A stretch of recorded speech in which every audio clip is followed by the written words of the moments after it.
നമസ്കാരം ഗൈസ്. ഫസ്റ്റത്തെ വീഡിയോ നിങ്ങൾ കണ്ടു എന്ന് ഞാൻ പ്രതീക്ഷിക്കുന്നു. കണ്ടിട്ടില്ലെങ്കിൽ ആ വീഡിയോ പോയി കാണാം. ഈ ചാനലിൽ നമ്മൾ ഡിസ്കസ് ചെയ്യുക ബേസിക്കലി എന്താണ് ട്രേഡിംഗ്, അല്ലെങ്കിൽ ട്രേഡിങ്ങിൻ്റെ റിയാലിറ്റി എന്താണ്, ട്രേഡിങ്ങിൻ്റെ സൈക്കോളജി എന്താണ്, അതുപോലെ തന്നെ ഫിനാൻഷ്യൽ മാനേജ്മെൻറ്റ്, വെൽത്ത് മാനേജ്മെൻറ്റ്, കുറച്ച് പേഴ്സണൽ ഗ്രോത്തിൻ്റെ കാര്യങ്ങളും കോഡിങ്, അങ്ങനത്തെ കാര്യങ്ങളായിരിക്കും ഈ ചാനലിൽ പറയുന്നത്. അതായത് ഒരു 18 വയസ്സ് കഴിഞ്ഞ ഒരാൾ ചെയ്യേണ്ട കാര്യങ്ങളും അയാളുടെ ടീനേജ് എങ്ങനെ വേസ്റ്റ് ചെയ്യാണ്ട് സക്സസ്ഫുൾ ആയിട്ട് ഒരു ഫ്യൂച്ചർ ബിൽഡ് ചെയ്തെടുക്കുക എന്നാണ്.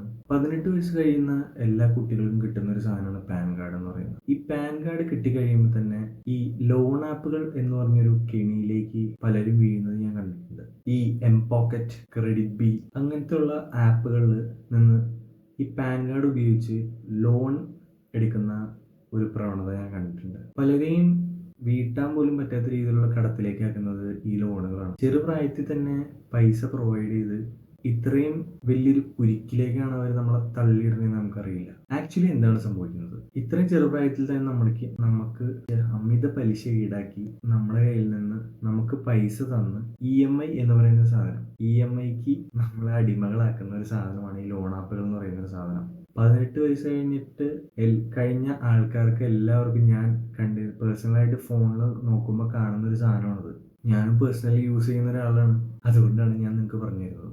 അങ്ങനത്തെ കെണികളിൽ പോയി വീഴാണ്ടിരിക്കുക. ഇപ്പോൾ ഒരു 18 താഴെയുള്ള പിള്ളേരാണിത് കാണണമെങ്കിൽ ഞാൻ അവരോടാണ് പറയുന്നത്, എങ്ങനെ നമുക്കൊരു കരിയർ സേഫ് ആക്കി എടുക്കാം. അങ്ങനത്തെ ആപ്പുകളിൽ നിന്ന് ഒരിക്കലും പൈസ എടുക്കാണ്ടിരിക്കുക.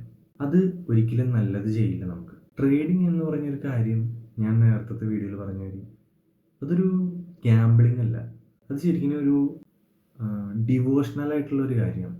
ട്രേഡ് ചെയ്യുന്ന ആൾക്കാർക്ക് എല്ലാവർക്കും പൈസ ഉണ്ടാക്കണം എന്നൊരു സാധനം എപ്പം മാറുന്നു, അല്ലെങ്കിൽ ട്രേഡിങ് ചെയ്യണം എന്നൊരു സാധനം മുന്നിൽ വരികയും പൈസ ഉണ്ടാക്കണം എന്നുള്ളൊരു കാര്യം പിന്നിൽ വരികയും ചെയ്യുമ്പോഴാണ് അയാൾ പ്രോഫിറ്റബിൾ ആവുക. ഗ്രീഡാണ് അയാളെ ലീഡ് ചെയ്യുന്നതെങ്കിൽ ഒരിക്കലും പ്രോഫിറ്റബിൾ ആവാൻ പറ്റില്ല.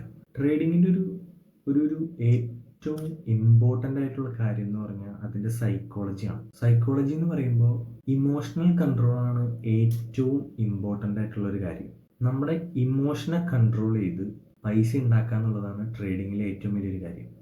ഈ ട്രേഡിംഗ് എന്ന് പറഞ്ഞാൽ ആക്ച്വലി ഈ ഇൻട്രാഡേ മാത്രമല്ല കേട്ടോ, അതൊരു ഇൻട്രസ്റ്റിംഗ് ആയിട്ടുള്ളൊരു കാര്യമാണ്. ആക്ച്വലി ഒരു സ്പെസിഫിക് സ്റ്റോക്ക് കണ്ടുപിടിച്ച് അതിനെ വാച്ച് ലിസ്റ്റിൽ ആഡ് ചെയ്ത് അതിനെപ്പറ്റി അനലൈസ് ചെയ്ത് അതിൻ്റെ ഹൈയും ലോയൊക്കെ മാർക്ക് ചെയ്ത് അതിനെ വാച്ച് ചെയ്ത് കറക്റ്റ് പൊസിഷനിൽ എൻട്രി എടുത്ത് കറക്റ്റ് നമ്മൾ പ്രോഫിറ്റ് ബുക്ക് ചെയ്യുമ്പോൾ നമുക്ക് കിട്ടുന്ന ഒരു സാറ്റിസ്ഫാക്ഷൻ ഉണ്ട്. അതാണ് ശരിക്കും ഇതിൻ്റെ ഒരു വിജയം എന്ന് പറഞ്ഞു കഴിഞ്ഞാൽ. ട്രേഡിംഗ് എന്ന് പറയുന്ന ഒരു കാര്യം ഒരു അഡിക്ഷനായിട്ട് കൊണ്ടുനടക്കുന്ന കുറേ ആൾക്കാരുണ്ട്. എത്ര ലോസ് വന്നാലും പിന്നെയും ചെയ്യുന്ന ആൾക്കാർ. അതിങ്ങനെ ഒരു അഡിക്ഷൻ പോലെ. അത് ഒരിക്കലും ഒരു അഡിക്ഷൻ ആവരുത്. നമ്മൾ പരമാവധി ഇൻവെസ്റ്റ് ചെയ്യാന്നുള്ളതാണ് ഇമ്പോർട്ടൻ്റ് ആയിട്ടുള്ള ഒരു കാര്യം. അപ്പം നമുക്ക് വെൽത്ത് തന്നെ ജനറേറ്റ് ആവും. 18 വയസ്സ് കഴിഞ്ഞ ഒരാൾ, ഈ പാൻ കാർഡ് വെച്ച് തന്നെ തുടങ്ങാൻ പറ്റുന്ന വേറൊരു കാര്യമാണ് ഡിമാറ്റ് അക്കൗണ്ട് എന്ന് പറഞ്ഞൊരു കാര്യം. ഒരു ഡിമാറ്റ് അക്കൗണ്ട് തുടങ്ങി 50 രൂപയും 40 രൂപയും 100 രൂപയും വരെയുള്ള സ്റ്റോക്കുകൾ ഇഷ്ടം പോലെയുണ്ട്. നമ്മൾ എന്തോരം പൈസ അനാവത്തായിട്ട് ചിലവാക്കുന്നു. നമ്മൾ എത്ര പ്രാവശ്യം ചായ കുടിച്ച് കളയുന്ന പൈസ, സിഗരറ്റ് വലിച്ചു കളയുന്ന പൈസ. ഇതിൻ്റെയൊക്കെ ഒരു ശതമാനമെങ്കിലും നമുക്ക് ഒരു സ്റ്റോക്ക് വാങ്ങിക്കാൻ അല്ലെങ്കിൽ ഇൻവെസ്റ്റ് ചെയ്യാനുള്ള ഒരു മൈൻഡ് ഉണ്ടെങ്കിൽ നമുക്ക് പിന്നീടുള്ള കാലത്ത് ദുഃഖിക്കേണ്ട വരില്ല. അപ്പൊ ചിന്തിക്കുക, ഒരു ടീനേജ് കാലഘട്ടത്തിലുള്ള ആൾക്കാർ ചിന്തിക്കുക, ഒരു ബെറ്റർ എയിം ഉണ്ടാവുക പഠിക്കുന്ന കാര്യത്തിലായാലും. ട്രേഡിങ് പാഷൻ അല്ലെങ്കിൽ ട്രേഡിങ് കരിയർ ആണെങ്കിൽ ആ ലെവലിൽ പഠിക്കുക. ഫൈനാൻഷ്യലി ഇതിന്റെ ഡീപ്പ് ആയിട്ടുള്ള ഒരു കാര്യത്തിൽ എപ്പോഴും ഒരു വിദ്യാഭ്യാസം ഉണ്ടാവുന്നത് നല്ലതാണ്. ഞാൻ ഒരിക്കലും അങ്ങനെ ഒരു കോളേജിലോ സ്കൂളിലോ ഒന്നും പോവാണ്ട് ഡയറക്റ്റ് ട്രേഡിങ്ങിലേക്ക് ഇറങ്ങി ഒരുപാട് കാശ് ഉണ്ടാക്കുന്നതിനെ പറ്റി അതിലെനിക്ക് താല്പര്യമില്ല.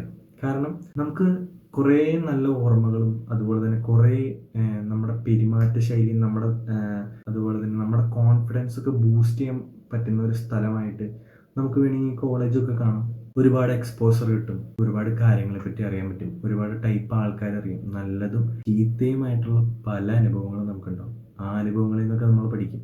വീട്ടിലും നമ്മുടെ കൂട്ടുകാരുടെയും കിട്ടാത്ത കുറേ കാര്യങ്ങൾ നമുക്ക് കോളേജിൽ നിന്ന് കിട്ടും. ഇതൊക്കെ എൻ്റെ അനുഭവത്തിൽ വന്നു കഴിഞ്ഞ കാര്യങ്ങളാണ്. അപ്പോൾ വരാൻ പോകുന്ന ആൾക്കാരോടാണ് എനിക്ക് പറയാനുള്ളത്, ഇൻവെസ്റ്റ് ചെയ്ത് തുടങ്ങുക. അതിപ്പോൾ ഞാൻ നിങ്ങളെ പേടിപ്പിക്കുന്നൊന്നല്ല, പക്ഷെ അതൊരു നല്ലൊരു കാര്യമാണത്. ആക്ച്വലി ഫൈനാൻഷ്യലി ഇൻഡിപെൻഡൻ്റ് ആവുക എന്ന് പറയുന്നതാണ് ഈ ലോകത്ത് പല ആൾക്കാരുടെയും എയിം എന്ന് പറയുന്നത്. പല ആൾക്കാരുടെ റീലിൽ ഞാൻ കണ്ടിട്ടുണ്ട് അത്. I M A financial independent woman or men. അപ്പൊ നമ്മൾ തന്നെ ചിന്തിക്കുക അതിനെപ്പറ്റി. നല്ലൊരു ഫിസിക് ഉണ്ടാക്കാൻ നോക്കുക. പ്രോപ്പറായിട്ട് നല്ല രീതിയിലുള്ള ഫുഡ് കഴിക്കുക. ഐ മീൻ പ്രോട്ടീൻ റിച്ച് ആയിട്ടുള്ള ഫുഡ് കഴിക്കുക. നല്ലൊരു ഫിസിക് മെയിൻറ്റെയിൻ ചെയ്യുക. അത്യാവശ്യം മണി മാനേജ്മെന്റ്, വെൽത്ത് മാനേജ്മെന്റ് ഒക്കെ അറിഞ്ഞിരിക്കുക. ആൾക്കാരായിട്ട് നല്ലൊരു റിലേഷൻ ഉണ്ടാക്കിയെടുക്കുക. ഒരു പൊതുവേദിയിൽ സംസാരിക്കാൻ പഠിക്കുക. ഇതൊക്കെയാണ് നമുക്ക് ചെയ്യാൻ പറ്റുന്ന കാര്യങ്ങൾ. ഇപ്പോൾ ഒരു സിറ്റുവേഷൻ, ഞാൻ പറയുന്ന ഒരു സിറ്റുവേഷൻ അനുഭവിക്കുന്ന എത്ര പേരുണ്ടെന്ന് അടിയിലൊന്ന് കമന്റ് ചെയ്യുന്നത് നല്ലതായിരിക്കും. എല്ലാ കാര്യങ്ങളും മനസ്സിലുണ്ട്, പക്ഷെ ഒന്നും ചെയ്യാൻ പറ്റുന്നില്ല. എന്തൊക്കെയാ ചെയ്യേണ്ടേ എന്നുള്ള കാര്യങ്ങൾ കറക്റ്റായിട്ട് അറിയാം, പക്ഷെ ഒന്നും ചെയ്യാൻ പറ്റുന്നില്ല. എന്താണ് പുറകിലോട്ട് വലിക്കുന്നത്? അതിനെ മടി എന്നല്ല പറയുന്നത്, അതൊരു സിറ്റുവേഷനാണ്. ഒന്നും ചെയ്യാൻ പറ്റാത്ത സിറ്റുവേഷൻ. ആ സിറ്റുവേഷനിലാണെങ്കിൽ നിങ്ങൾ ഇപ്പോൾ അതിനെ ഓർത്ത് ഒരുപാട് സ്ട്രെസ് ചെയ്യേണ്ട കാര്യമില്ല. സമയമെടുക്കും ശരിയാവാനായിട്ട്. ട്രൈ ചെയ്തുകൊണ്ടേയിരിക്കുക. ഒരു പ്രാവശ്യം ചെയ്യാൻ നോക്കുമ്പോൾ അത് പറ്റില്ല, രണ്ടാമത്തെ പ്രാവശ്യം ചെയ്യാൻ നോക്കുമ്പോൾ അത് പറ്റില്ല. 10ഉം 15ഉം പ്രാവശ്യമൊക്കെ ചെയ്യുമ്പോഴായിരിക്കും ചിലപ്പോൾ നമുക്കത് ചെയ്യാൻ പറ്റുക. അപ്പൊ ചെയ്തുകൊണ്ടേ ഇരിക്കുക. ചെയ്തിട്ട് അത് ഇങ്ങനെ കൺസിസ്റ്റന്റ് ആയിട്ട് ചെയ്യാൻ പറ്റില്ലെങ്കിൽ എനിക്ക് കൺസിസ്റ്റൻസി ഇല്ല എന്ന് പറഞ്ഞുകൊണ്ടിരിക്കരുത്. അത് ചെയ്യാൻ നോക്കുക. നല്ലൊരു ഫിസിക് ഉണ്ടാക്കിയെടുക്കുക. എക്സസൈസ് ചെയ്യുക. പിന്നെ അതുപോലെ തന്നെ ബ്രെയിന് ആവശ്യമുള്ള കാര്യങ്ങൾ ചെയ്യുക. വായിക്കുക, മെഡിറ്റേഷൻ ചെയ്യുക. അല്ലാതെ വെറുതെ ഫോൺ സ്ക്രോൾ ചെയ്തിരുന്നിട്ട് ഒരു കാര്യമില്ല. വെറുതെ ഇൻസ്റ്റാഗ്രാമിലുള്ള ആൾക്കാർക്ക് കാശ് കിട്ടാന്നല്ലാണ്ട് നമ്മുടെ ലൈഫിനെ പറ്റി നമുക്കൊരു എയിം ഉണ്ടായിരിക്കണം. എല്ലാ കാര്യങ്ങളും പെർഫെക്റ്റ് ആയിട്ട് ചെയ്യണം എന്നല്ല ഞാൻ പറയുന്നത്, പക്ഷെ അറ്റ്ലീസ്റ്റ് നമ്മൾ ട്രൈ ചെയ്യണം. നമുക്ക് ഇഷ്ടമുള്ള കാര്യങ്ങളിലേക്ക് നമ്മൾ എത്തണം. പ്രോപ്പറായിട്ടൊരു ഡിസിപ്ലിൻ കീപ്പ് ചെയ്യുക. അപ്പോൾ ഈ പറഞ്ഞ കാര്യങ്ങളെല്ലാം വരും. ബേസിക് ആയിട്ട് ഈ എൻ്റെ ഒരു പ്രായത്തിലുള്ള അല്ലെങ്കിൽ ഒരു ടീനേജിലുള്ള ആൾക്കാർ ഇപ്പോഴും സമയം വൈകിട്ടില്ല.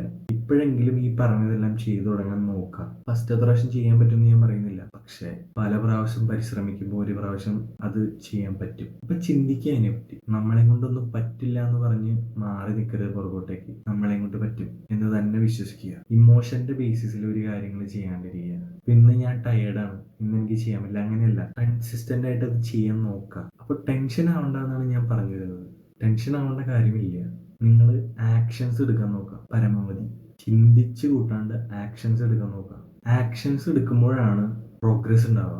ചെറിയൊരു ഉദാഹരണം പറയുകയാണെങ്കിൽ, എല്ലാ ദിവസവും രാവിലെ എഴുന്നേൽക്കുന്നത് ഒരു ഫിക്സഡ് ടൈമിലാക്കാൻ നോക്കുക. വേറൊന്നും ചെയ്യണ്ട. 6 മണി എന്നൊരു സമയത്ത് എഴുന്നേക്കാൻ നോക്കുക. 1-ാമത്തെ ദിവസം എഴുന്നേറ്റു, 2-ാമത്തെ ദിവസം എഴുന്നേറ്റു, 3-ാമത്തെ ദിവസം എഴുന്നേക്കാൻ പറ്റിയില്ല, വേണ്ട പൊക്കോട്ടെ.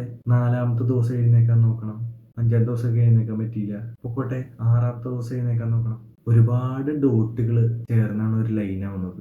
എല്ലാം പെർഫെക്റ്റ് ആയിട്ട് ഒരാൾക്ക് ചെയ്യാൻ പറ്റില്ല. അപ്പൊ ചിന്തിക്കുക അതിനെപ്പറ്റി. എല്ലാം ശരിയാവുമെന്ന് വിശ്വസിക്കുക. പോസിറ്റീവായിട്ടിരിക്കുക.